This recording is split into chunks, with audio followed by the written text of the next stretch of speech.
आदर्श शिक्षण समिति बाड़मेर ई शिक्षण कार्य कक्षा पंचमी विषय पर्यावरण अध्ययन पाठ 14 खाने से पचने तक चबा चबा कर खाना।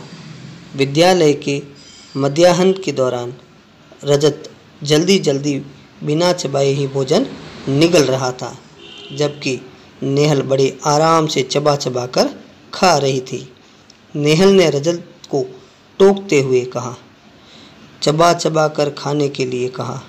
रजत ने जब कारण पूछा तो नेहल ने बताया कि कल जब मैं उबला हुआ आलू खा रही थी तो माँ ने कहा कि धीरे धीरे चबा चबा कर खाओ, इससे तुम्हें अच्छा लगेगा। तब मैंने आलू को चबा चबा कर खाया तो वह पहले से ज़्यादा मीठा लगा और आसानी से गले से उतर गया।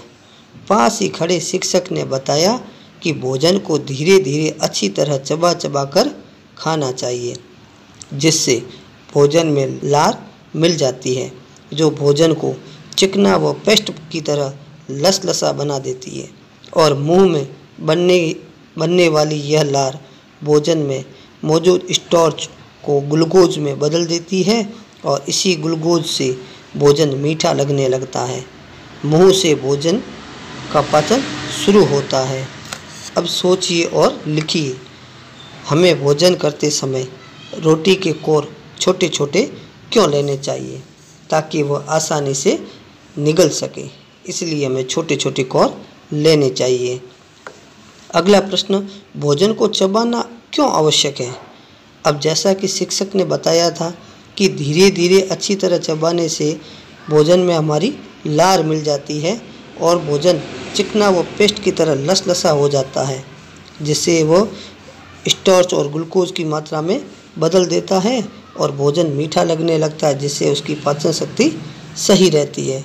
इसी कारण हमें भोजन को चबाना चाहिए।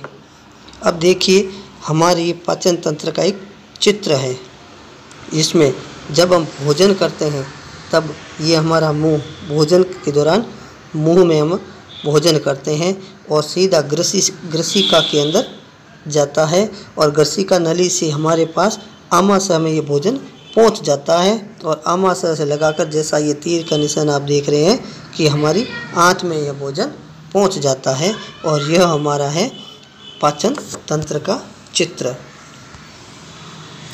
अब मुंह में रखा भोजन दांतों द्वारा चबाया जाता है, फिर वह ग्रसिका से होता हुआ आमाशय में पहुंचता है।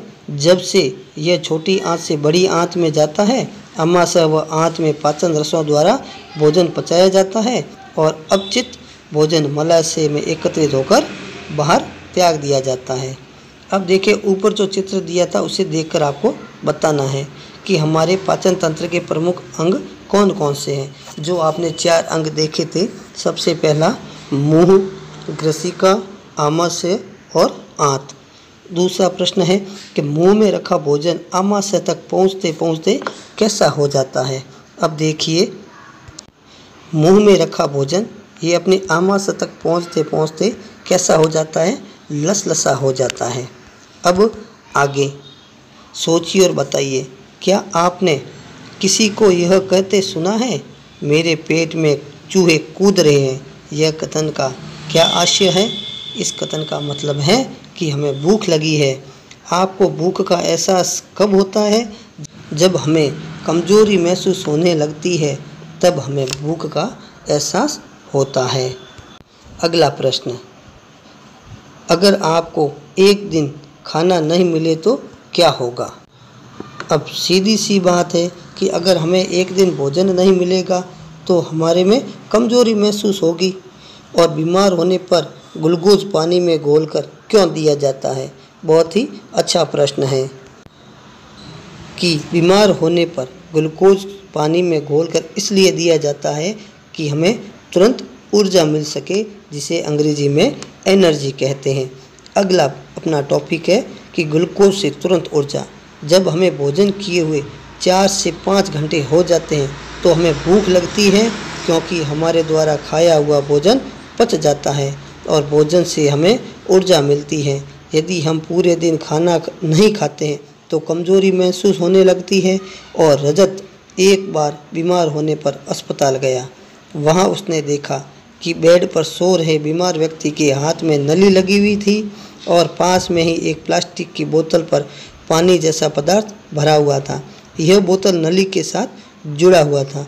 यह देखकर रजत ने डॉक्टर से पूछा कि यह क्या है। डॉक्टर ने बताया कि इन्हें कमजोरी आ गई है, अतः तुरंत ऊर्जा देने के लिए ग्लूकोज चढ़ाई गई है। अब देखिए, रजत ने जिसके बारे में पूछा था वो ये है। ये तो बोतल है और ये पास में जो लगी नली है, जो डॉक्टर द्वारा ये रजत ने जो जिसको देखा था वो लगा रहा है, और जो बीमार व्यक्ति उसको ग्लूकोज चढ़ाते हुए रजत ने देखा था। ये जैसा कि आप चित्र देख सकते हैं। आगे वाला अपना पैराग्राफ, खाने में आयरन। एक दिन कक्षा में शिक्षक पढ़ा रहे थे। मीरा का मन नहीं लग रहा था। उसको कमजोरी महसूस हो रही थी।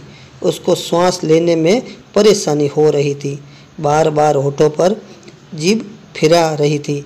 मीरा को ऐसा करते देख शिक्षक उसके पास गए और उसके स्वास्थ्य के बारे में बातचीत की। ऐसा कब से हो रहा है? मीरा ने बताया कि यह 2-3 दिन से हो रहा है और 2-3 दिन पहले वह बीमार हुई थी। तब से उसे खाना अच्छा नहीं लग रहा, पढ़ाई में मन नहीं लग रहा है और नींद भी बराबर नहीं आती है। काम करने पर जल्दी थक जाती हूँ। शिक्षक ने मीरा को डॉक्टर को दिखाया, ऐसा पूछा। डॉक्टर द्वारा जांचने के पश्चात लक्षणों के आधार पर खून की कमी बताई गई है। डॉक्टर ने कहा, मीरा आप खाने में क्या क्या खाती हो?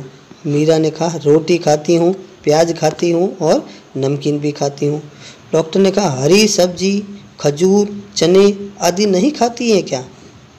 तो मीरा ने उत्तर दिया, नहीं डॉक्टर साहब। फिर डॉक्टर साहब ने और प्रश्न पूछा, आपके शरीर में आयरन की कमी हो गई है और भोजन में हरी सब्जियां, फल, अनार, गाजर आदि आपको लेना चाहिए और आपको आयरन की गोली भी लेनी है जो मैं आपको दे रहा हूं, और वह सप्ताह में एक बार लेनी है और 1 सप्ताह के पश्चात पुनः दिखाना।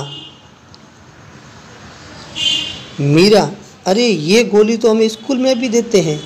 डॉक्टर, ये तो आप गोली नहीं खाती हो, आपको स्कूल में देते तो भी आप गोली नहीं खाती हो। मीरा ने कहा, मुझे अच्छी नहीं लगती क्योंकि चक्कर आने लगते हैं और जी घबराता है।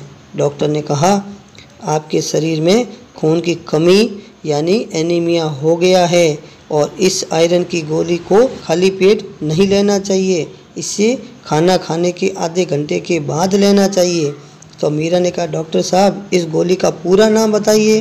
तो डॉक्टर ने कहा, इसे आयरन फॉलिक एसिड कहते हैं और जिसको शॉर्ट में IFA कहा जाता है। यह स्वास्थ्य के लिए महत्वपूर्ण है। यह हमारे शरीर में खून बनाने में मदद करती है। तब मीरा ने कहा, अच्छा, तभी हमें विद्यालय में हर सप्ताह इसे खाने के लिए देते हैं, लेकिन मैं नहीं खाती। आगे से मैं ज़रूर खाऊंगी और हमेशा सप्ताह में एक बार खाया करूंगी।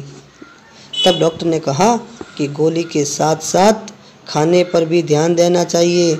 अगर अनाज, दालें, तिल, हरी पत्ते वाली सब्जियां, अखरोट, बादाम, अमरूद और मौसमी पिंड, खजूर, दाख, मछली, लीवर आदि में आयरन अधिक होता है, इसे अपने भोजन में शामिल करो, यानी इसे भी अपने साथ में खाओ, जिससे आयरन की कमी दूर रहेगी और इसके बाद यह गोली भी खानी नहीं पड़ेगी। अब आप सोचिए और बताइए कि मीरा को कमजोरी क्यों महसूस हो रही थी? तो मीरा को खून की कमी के कारण कमजोरी महसूस हो रही थी। अगला प्रश्न, मीरा जैसे बीमारी के लक्षण आपने किस किस साथी में ऐसे लक्षण देखे हैं? मीरा ने कहा, अब मीरा के जैसे लक्षण हमने फारूक, अंकित, रोहित आदि में ऐसे लक्षण देखे हैं। अगला प्रश्न, शरीर में आयरन की कमी न हो इसके लिए हमें क्या करना चाहिए? तो जैसा कि आप देख रहे हैं, अब डॉक्टर साहब ने सबसे लास्ट में बताया था, जैसे ये अखरोट है, बादाम है, अनार है, दालें हैं, हरी पत्तेदार सब्जियां हैं, खजूर है, मछली है, ये सब ऐसा सेवन करने से हमारे शरीर में आयरन की कमी नहीं होगी। जय हिंद, जय भारत।